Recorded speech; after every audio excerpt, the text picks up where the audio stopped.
So we're back on the Mini Cooper R52, the sound kit car. This car's been giving me massive headaches for the last, it's not even the last week, it's probably the last four weeks really. But today we're going to make a decision once and for all on what to do. So after the intro, I'll show you the car, show you the bits that are on it, and then we'll talk about the plans and show you exactly what needs to be done to get this car back on the road.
So this R52 was ordered and built in 2006, and when ordered it was issued with a specification code showing that it was a motor show car and was delivered to BMW's vehicle distribution centre. This is where it was converted into a sound kit vehicle, but not only that, there was a pretty comprehensive list of optional extras that were fitted at the same time. Illuminated door sills, the seats, the leather dashboard, the down tubes, the cup holders, the aero kit, the brakes, the list goes on. But this car is a far stretch from how it once looked. Before I show you the car as it appears today and some of the issues with it, I thought it would be first of all good to show you the images from the London Motorshow in 2006, which showed this car in all its glory. And thanks to James and Michael off the Sound Kit Register for sending me the photos of the car as it was back then. But let's see how it looks now. So immediately, this car doesn't currently have an MOT on it, which is one problem on its own. But if you look here, there is an extensive crack that goes straight through the windscreen. The roof is seen much better days, so you can see on here, it's obviously all green. There is some trim damage along here, as you can see, which is really common on the R52s, so immediately there's some trim damage there. If we come down, there's dents all over the place, so there is a dent, there is a dent here, there is some previous repairs there, there's another dent in this quarter down here, and then obviously all the way along this door there is extensive damage to this quarter, which not only that, this I think has resulted in the car being categorised as a category N. So again, straight away, there is more information than is on last week's video. This vehicle has been written off in the past. If we move around to the back, so you can see we have perishing all around this lower trim section, which is really common on these cars on their own. So we have that as well. On the front, the fog lights are missing, which isn't a problem. We can obviously take the brackets out, but you can see this trim down here is all broken as well. So that has to be factored in. The paintwork itself on the bonnet is not too bad, so not terrible. But again, we have to bear in mind things like if we're going to restore it back to the standard that people are expecting from those videos, even things like these badges need to be replaced. Bonnet's going to need doing.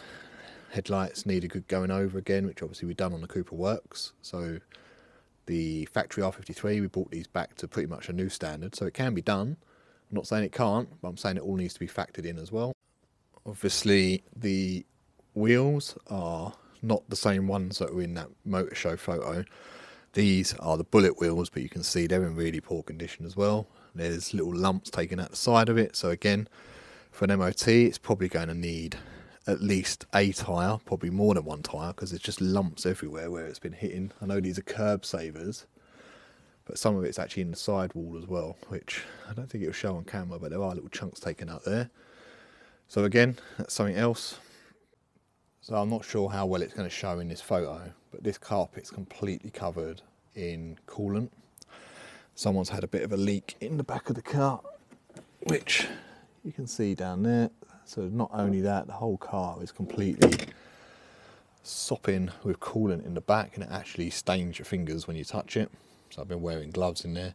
And again, another example, this car's been used as a bit of a works vehicle, like for commuting. The guy that had it before was obviously in a trade, so you can see there's all bits of grime all the way throughout.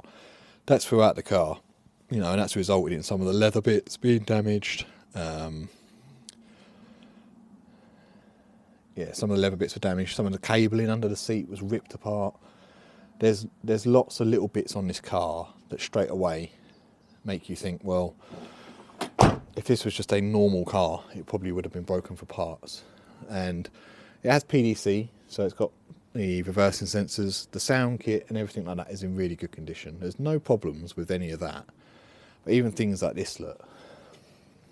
Again, it's not a biggie, but it just shows you like the sort of life that it's had since that motor show. That's just floating around in there. Obviously, that little bit of plastic in there that normally holds the bulb in place, that's sitting in there as well. So there are a few bits immediately, and I can get the car up in the air in a minute. I'll show you underneath it as well. So let me just get a jack out, get the car up, and I'll show you underneath to show you even like little bits underneath, like MOT stuff that will need doing. So let me show you that as well. Right, so first of all, I know this is a consumable item before people start going in the comments and going, oh, it's only a drawer, only a CV boot. You can see that one is knackered. So down there you can see where it's split. Also, no drop link. I don't know where that's gone, but it ain't on here. And this is the best bit. So you can see just how much oil is leaking out of there, coming down the back here, look. And also under there. So I think that is rear main. If you see there's a big drip down the back there, that's rear main. There's a bit on the power steering pipes up the back, but all of this oil down here, you know, it is obligatory oil leaks on an R50, but they are not small oil leaks there, especially that one over there, that one. That is, well, it's gearbox out, easier to take the engine out. So yeah, not as straightforward as people assume. Doable still, not saying it's not doable. Could I do it? Probably. But you can see it's a bit of a state. CV joints and boots on the passenger side are fine. This one up here on the driver's side is split. We're missing a drop link, which is a weird situation, I've got to be honest. But yeah, that is that. So again, just so you can see, underneath the car itself, it's pretty much okay. So yeah, and then obviously from the top, all looks good. Not the right coolant, but it has coolant in it. ABS lines all look okay. That's off the battery because we had to disconnect that to charge it up a bit. Alternator's looking alright, these pipes look okay. So hopefully seeing some of those issues on camera rather than me just saying here's a few of the problems with it will actually help visualise the extent of what needs to be done to this car. Now this car currently doesn't have an MOT on it, which is another reason why I'm sort of making a choice that I've made at the moment. So let me give you a quick bit of history, answer some of the questions that came up off the first video, which I've now taken down, We'll talk about the reasons as to why that video came down. We'll talk about the plans for this car and where you guys could obviously come in if you wanted to.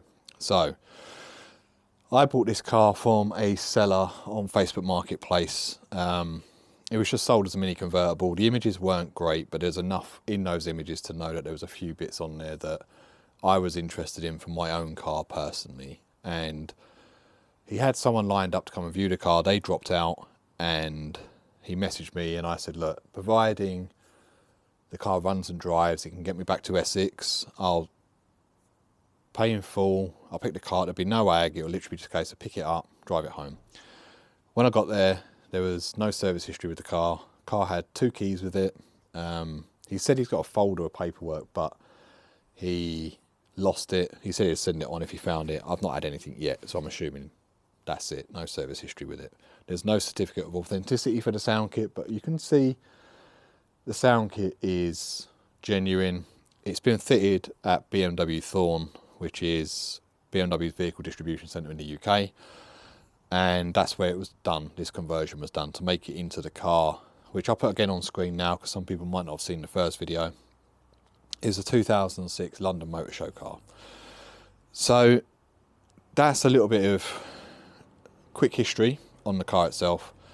Now obviously I've shown you some of the issues, but on top of that the clutch is slipping. Obviously I've shown you the crack in the windscreen, the huge dent in the offside rear quarter. The door obviously has been hitting the side, so I'm assuming that's where the categories come from, which I didn't know about in the first video because I wasn't really that bothered about it. I was more just showing you the car. Since then, we've learned it's a category N in 2018, I think. So yeah, there is that. Obviously there is a lot of oil leaking underneath the car as well. So it really, the whole W10 engine ideally needs to come out and have all the oil seals replaced if someone wants to do that. And the car has no MOT on it. It's had a really hard life since 2006. It's had a really hard life since 2006. There was rubbish everywhere. There was a lot of stuff under the seats. There seems to be a bit of a lake of coolant in the boot. Some of the interior parts were damaged, so some of the leather has been scuffed, torn, ripped, you know, so it's not, on face value, it's not as it seems in the 2006 pictures, which I showed on the last video. It doesn't matter to me, personally, because a lot of the stuff that's on this car, I was planning on keeping for my own car. And if I needed to repair it, then I would repair it and get it to a good standard. So that is a brief history on the car and the issues that it's got with it. The engine only has 62,000 on it.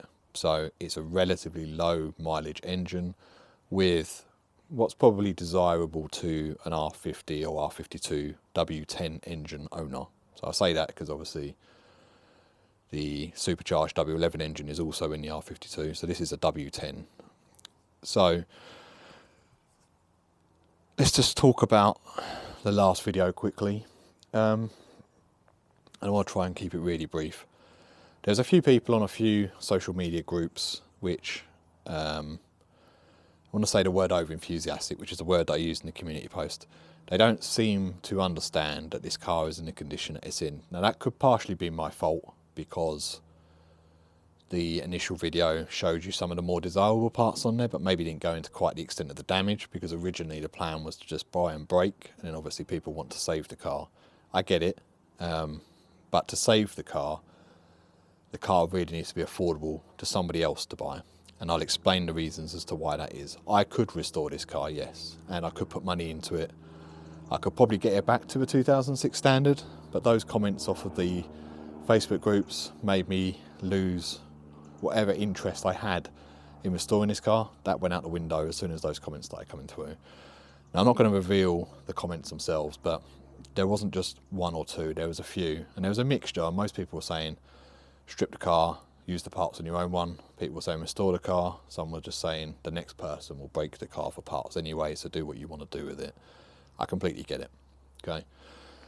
The car is desirable to those that want to preserve it, and that is fine. And for those guys, I will give you an opportunity to preserve the car, but some of the more desirable parts off of the car will be coming off to make the car more affordable to somebody. So just quickly, The Sparko seats, which obviously is the big ticket item on this car, I've sold those seats now. The guy that bought them is working on a car that I missed out on myself, and apologies, I keep looking down because I've made some notes to make sure I try and cover as much off as I can. It was a John Cooper Works HPD car. So for those that don't know what that is, if you Google it, you'll see there's not many of these cars about. He's got one of those. He wanted the seats for it to try and make that into a restoration, and if he managed to pull it off, that'll be a fantastic car. Could I have sold the seats for more than I sold them to him? Probably, but he's a really good guy. He has a lot of desire to get that car back on the road, and it's not all about the money. Despite what some people said, it's not all about the money. So let me just clear that one up straight away. So the seats are gone. Aero kit, so the front bumper, side skirts and brakes, they're going to be going on a car that's only got 27,000 miles on the clock. So again, another fantastic low mileage car. The steering wheel, the dashboard, the down tubes, the cup holders, they're going on my own personal car, which is in my opinion one of the best OEM plus R53s out there currently. And if anyone's watching this and they've seen the car and they want to leave a comment below to let me know what they think, please feel free. So it does mean there'll be a few bits available to buy or swap. Now, before I go into what's available, I want to just say that someone can buy this complete car knowing the issues that it's got on a sold as seen basis, with the gear knob and handbrake included, the shift light, the sound kit, engine and gearbox. I can put a standard Cooper S bumper in there with some side skirts, so you'll have an Astro black front bumper, some Cooper S side skirts with it. I can throw in a driver's seat so you can move it around. I'm happy to do that. Put in some standard down tubes, standard 3-piece dash. I'm happy to do that. You can reach out to me on Instagram. My details will be in the description below. I'm going to give it a couple of weeks. If no one wants to buy the car complete with those bits included, then I'm going to be breaking the car. So it gives you guys out there who have been saying to restore it, doesn't matter how much it costs, it gives you guys an opportunity to buy the car. If no one buys it within that time frame, then I will be stripping the car, which then means that the shift light, the illuminated door sills, the gear knob, the handbrake, the sound kit, the engine and gearbox, they'll all be available to buy. The illuminated door sills will be coming off anyway because the side skirts need to come off the car. They'll be available to buy separately. And if you're interested in those, you can DM me on Instagram and let me know what you want to offer. I'm open to swapping with some bits as well. I'm after a John Cooper Works strut brace for my own car. So again, if someone's got one of those and they want to do a bit of a swap around and some cash my way, happy to listen to offers on that. So going on to the video itself, last time I took that down because of some comments. Like I said, I don't want to address them directly, but I think it might help to explain some of the background for myself on some of the cars that I've owned in the past. So let me quickly explain. I've had minis throughout my entire life. I've had classics. I did a Metro Turbo conversion when I was younger. I've had an LE500, so one of the last classics ever made. I've saved plenty of cars from the salvage yards. I've saved plenty of cars from going to scrap yards. I've repaired cars that have been labelled uneconomic to repair to keep people's cars on the road. So for people that are claiming that this is financially motivated, that's not the case. Like I've said to you before, probably could have sold the seats for more, could have sold the aero bumpers and all that sort of stuff. Could have sold it for more money, but I wanted to go to the right people rather than to the highest bidder. So for those people that message me, if I just think that you are going to be selling the parts for higher prices in the future, probably won't be selling it to you. I want it to go onto someone's car that they love. So I just want to get that out there now, because some people were questioning my integrity, which is a bit out of order when you don't actually know my background. Hopefully you can all understand, seeing now the extent of the work, the reasoning for this decision. It's not been taken lightly. By removing some of these parts, the more desirable parts, yes, it removes some of the history of the car itself, but it also makes it more affordable to someone to take on as a long-term project to get it back to how it was And there are companies out there that make reproduction parts for like the leather dashboard and down tubes. There are companies out there doing all that. Even the strut brace, there's companies out there doing that as well. So that's where I'm at. Obviously, if you agree, put it in the comments below. If you disagree, if you find it a little bit upsetting, I completely understand. Okay, I'm not oblivious to the fact this car has a history. It's an unusual car. I'm completely not oblivious to that. But it's not financially viable for someone to take on in its current state. If I value the parts on their own, not including the cost of the actual car itself, it's still far higher than I would feel comfortable selling it to someone for as a project. So let me know in the comments below what you think. There's a couple of weeks for someone to still save the car, so if it's not, if no one makes a serious offer, probably before, what are we on now? This will go out on the 12th, so probably by 28th of November, then the car will be broken for parts.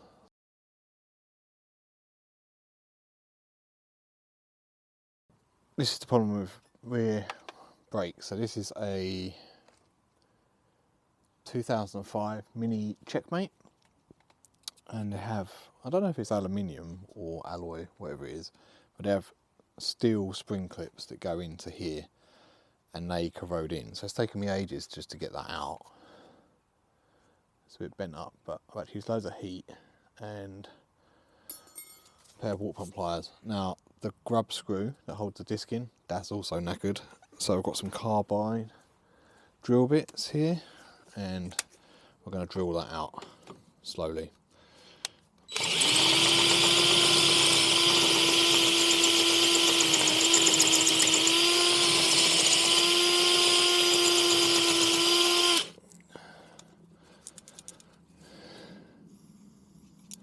I need some more spray, I think, just to keep it cool. I've heated it up and it ain't coming out, so I've got some AC90, which is a lubricant, not a penetrant. But we just need to keep the drill bit cool because these are quite expensive drill bits. I think they're like £40 a set.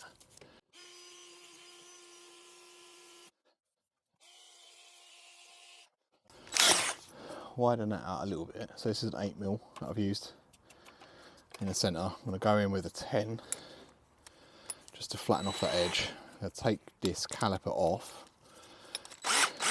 get a big hammer and smack it from behind. Hopefully that'll knock the disc off. The way I do it, get this spring clip out first, because if you can't get that out, then you have time to order a replacement and come back to it another day.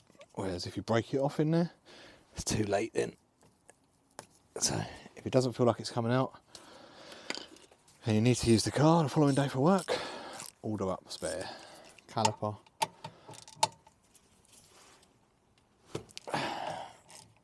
Brake pad wear so it's going to wobble out. Nope. So I need to get a torch in there. Just release that as well before we get this off.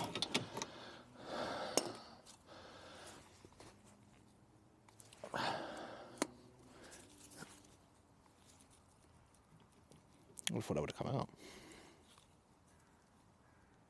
Okay, we can actually get that off. Get that out in a minute. Because we can just slide it out the disc. Now, I did order replacement discs from GSF. They sent the wrong ones, so I have rather fortunately got someone to pop down to Hero Car Parts, because it's a Saturday and GSF close at 1, to pick up some more brake discs, but they're twice the price. This is a paid job, so I'm not going to lose out, but I was trying to keep the costs down a bit. That other side I'll show you in a minute, but I've already had to replace the caliper on that side, so I'm going to have to bleed the brakes on that as well once the discs turn up. But I'll do both the rears if this bleed nipple comes undone. If not, because it's a modern ABS system, I've only got to do the one line that's lost brake fluid, which is that one.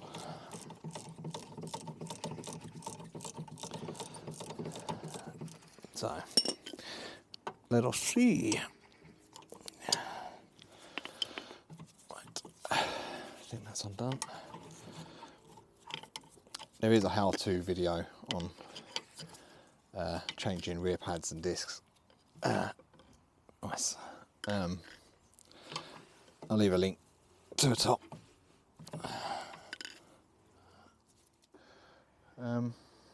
Don't know how much you can see on there, but that's how much brake pad is left. So not a lot. It's weird as well, look like they're going down on one side. Look. So if you look at that side, compared to that side, uneven wear. There we go.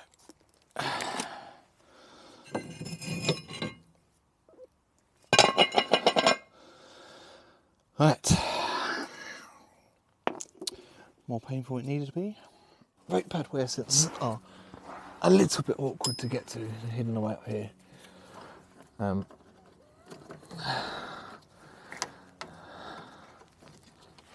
actually a great design, to be fair, but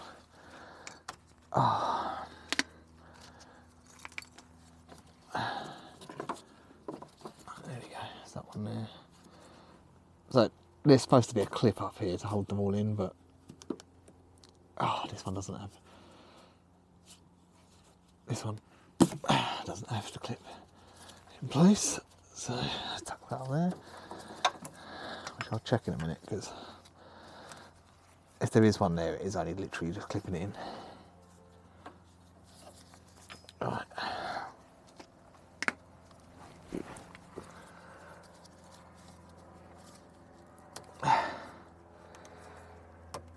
Right, that's out of the way.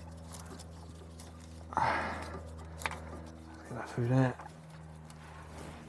Oh, get it to do. There. There we go. Right, that's out.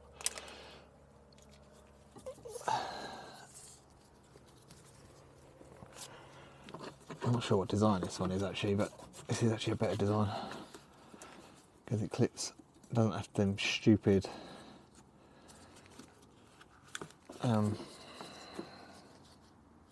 tab things on it. Didn't record the whole thing because there is already a how-to guide on how to do your rear brake disc, but here's a quick picture just to show that they are all complete and finished. So we'll move on to the next job.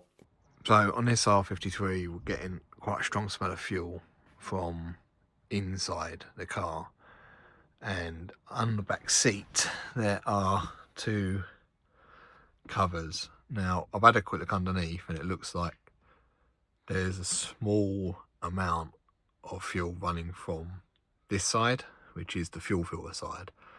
I think the fuel filter was done a couple of years ago, but I'll put a picture up on screen of what it looks like, and you'll see that there's like a little white tab on the back of the tank, and there seems to be like line, and I'll take this cover off in a minute and I'll show you, but if I push down on top of the filter you can hear air coming out of it. So I think the seal's probably gone on the tank, which is a bit unusual. I don't actually think I've seen it before, but we're going to have a quick look, and I've ordered a new fuel filter kit with the seal, so I'm going to try and change that over. And to make our lives easier, what we're going to do is, bear in mind the battery's disconnected because obviously it smells quite strongly of fuel inside the car, so we don't want any sparks causing any sorts of explosions. I'm going to take this front seat out, store that, and that'll give us more room to get to this. So because the battery's disconnected, we'll be fine and won't set any warning lights off on the airbags, but obviously we need to put the seat back in before we reconnect the battery. So yeah, let me get this out and we can get access to that. So join me back in a sec.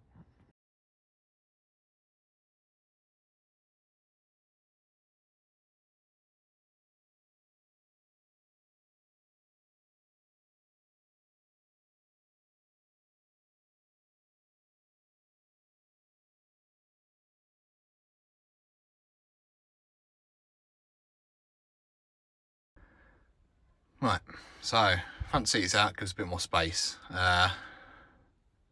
Rear bench, bottom half is out. If anyone doesn't know, this is the emergency bonnet release cable. So if you can't get access to the boot because the battery's dead, you can pull that and that will release the boot. Now we need to get these 5 10mm nuts off of this plate. We need to get this plate up. So let me just quickly do that.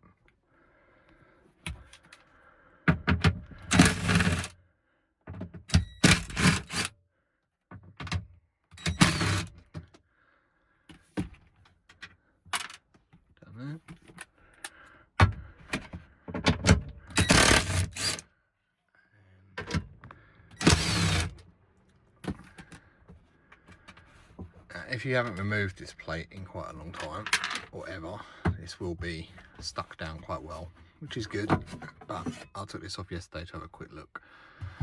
Now, it's difficult to see, but it really stinks of fuel at the moment, and this white section here,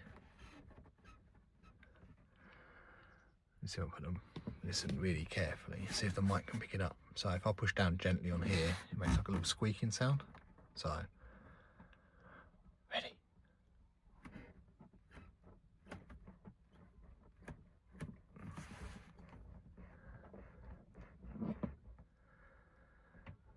So, yeah, I'm not sure if it picked it up on there or not, but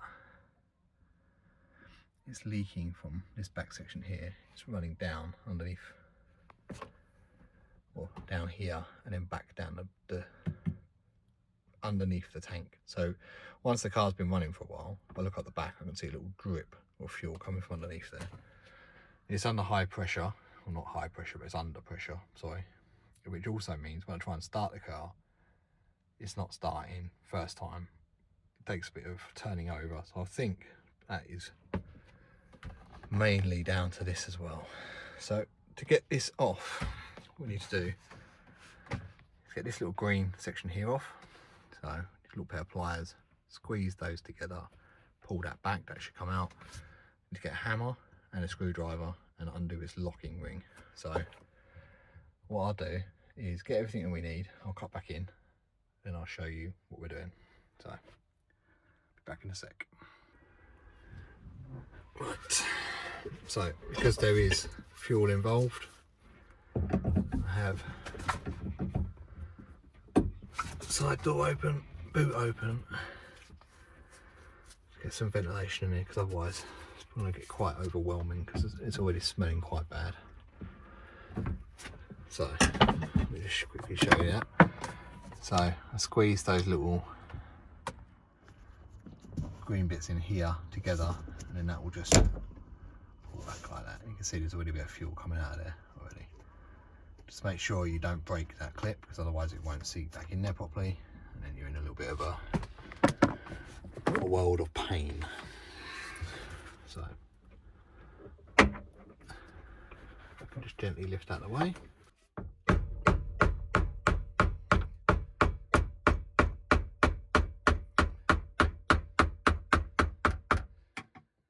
See it's undoing, which is what we need. You can actually see on here where some fuel has been sitting. There we go. Whew. That smells bad. Well, it smells good if you like the smell of petrol, but it smells bad if you're sitting in a car.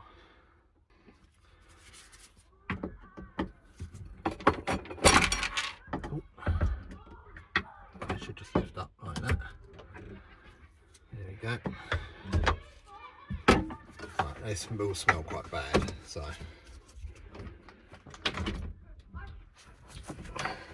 let's try and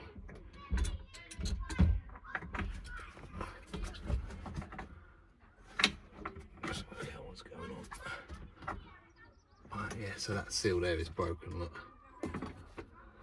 Very broken.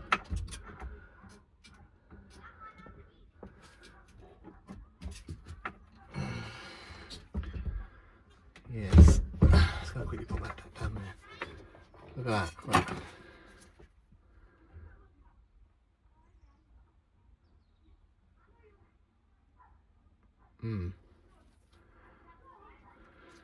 Yeah, not good. I think that's just been trapped.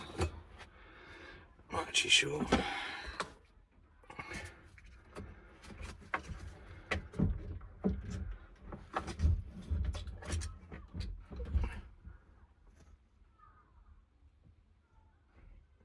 The rest of it looks okay.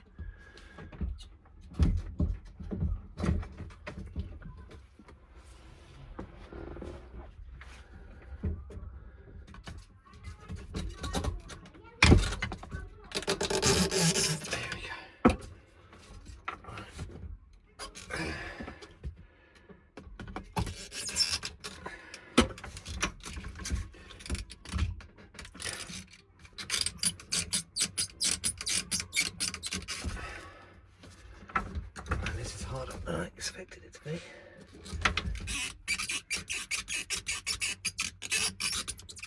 Oh, there we go. It's coming, it's coming. Ooh.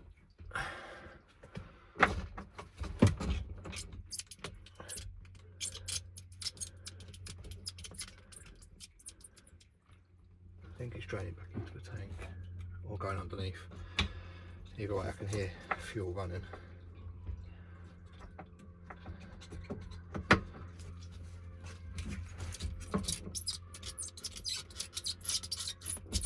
I've got a towel in it just in case. There we go. Right. Now this fuel filter shouldn't be too bad, because I think it was done a couple of years ago, which might explain, not by me, but it might explain why we're getting what we're getting. So,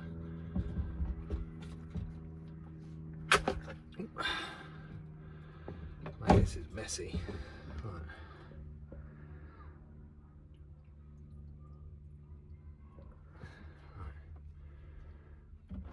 I'm going to quickly grab a few more towels because I don't want the smell of fuel all over the inside of my car, worse than what it already is. So just give me a minute.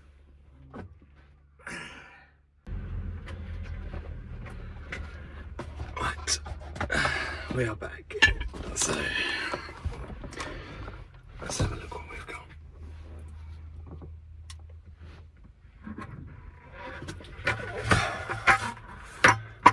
We have a big yellow bucket. Fuel filter. Not a good idea. Not a good idea. What? Oh no, carnage has ensued.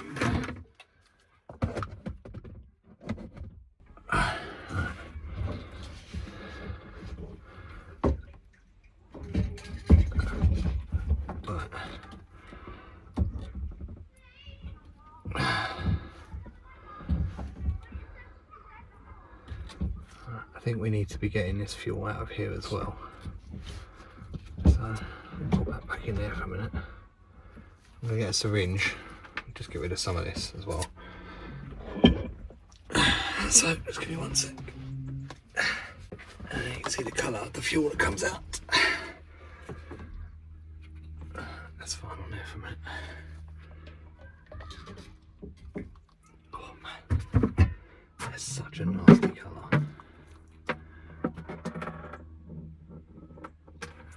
It's supposed to be that colour. This is all SO Synergy fuel as well, so it's probably costing me about 20 quid there. I think of my chair.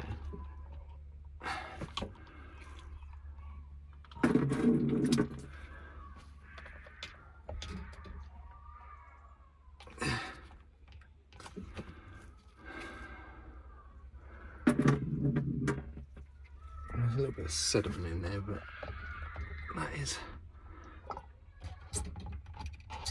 what the fuel filter is for, I guess. Leave that for now, actually.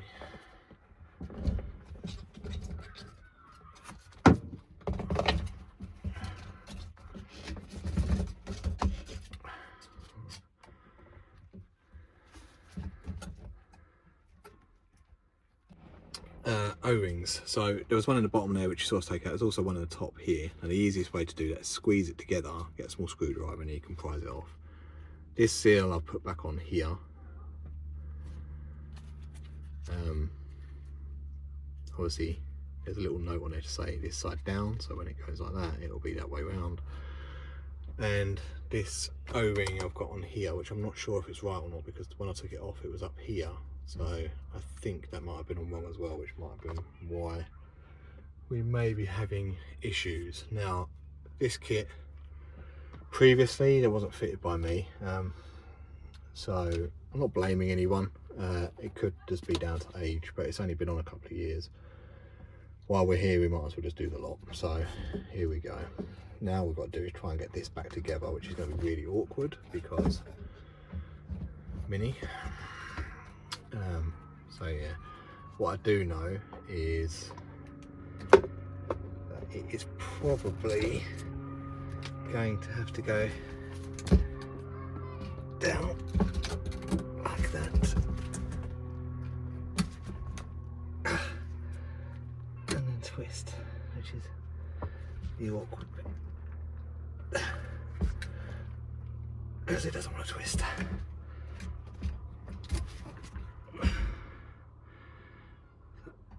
I'm sure the back bit is in the right place. I can't get too heavy-handed with it, which is difficult to see. Oh, come on, man.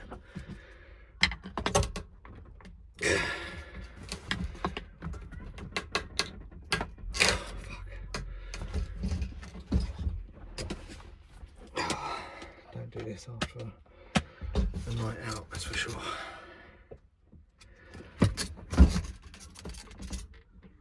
Oh, Jesus.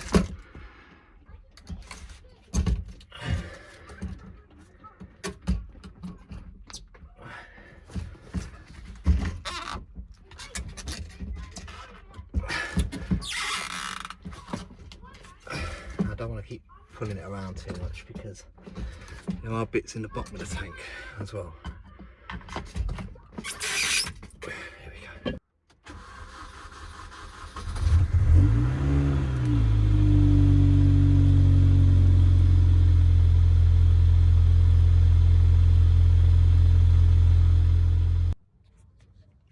So, believe it or not, that is actually reasonably clean.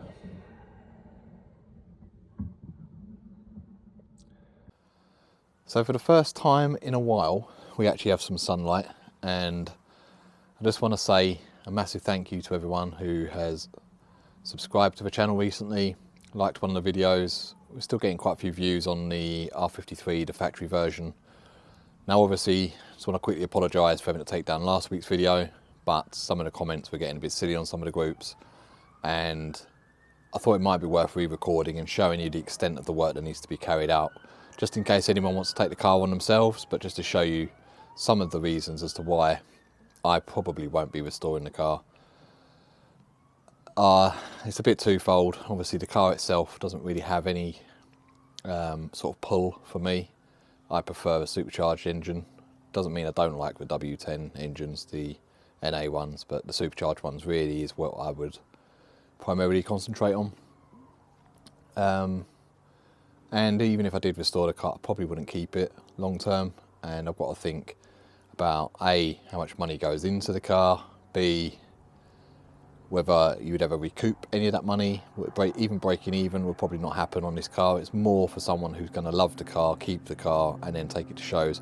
And I'm more than happy to provide all the history that I know on the car. If the service history ever turns up for the car, I'm happy to forward it on if someone wants to buy the car and have that forwarded on to them. I don't think it will, personally.